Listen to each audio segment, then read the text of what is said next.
Hello everyone, welcome to another video. Today I will show you how to create parallax effect in Webflow. So first of all, this is going to be a very quick tutorial, by the way.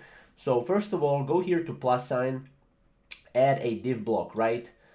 So we're actually going to not add a link block, but add a div block. So I'll delete the link block and I will add a div block. Yeah, this is what I want. So basically, after you add a div block, obviously this needs to be under your body, right?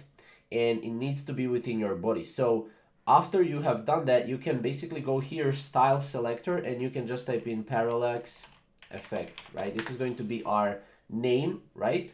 Obviously you need to have some text on this parallax effect, so just try to add some text in the middle, right? Just on the like a landing page.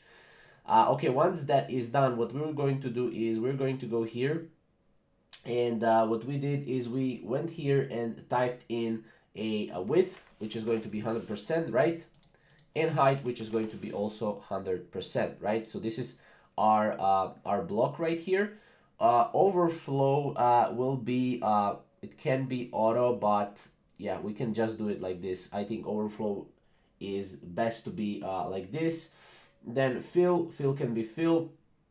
Now about the position, what we can do here is we can just put it like this. Position can be relative later on. And make sure if you have sections that are behind the image, you can set it to relative, right? Typography, that's okay. Text shadow and all that good stuff. And also, if you have a Z index here, somewhere here, you should be able to see a Z index. Make sure your Z index is on auto, which is right here. It can be auto, right?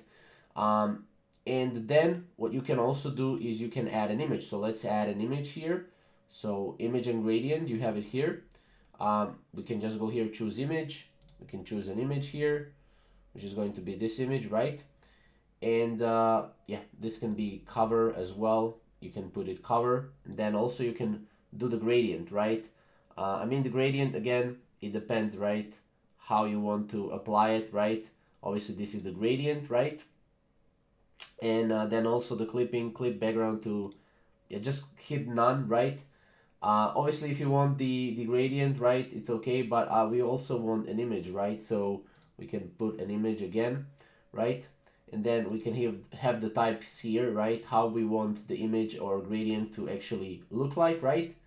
Make it fixed, and that's pretty much it, right? That will create a parallax effect. Obviously you need to have some text on the effect itself, right, for effect to work, but that's pretty much how to create a parallax effect. If you have any questions or comments, comment down below, and we'll see you in the next video. Thank you guys for watching.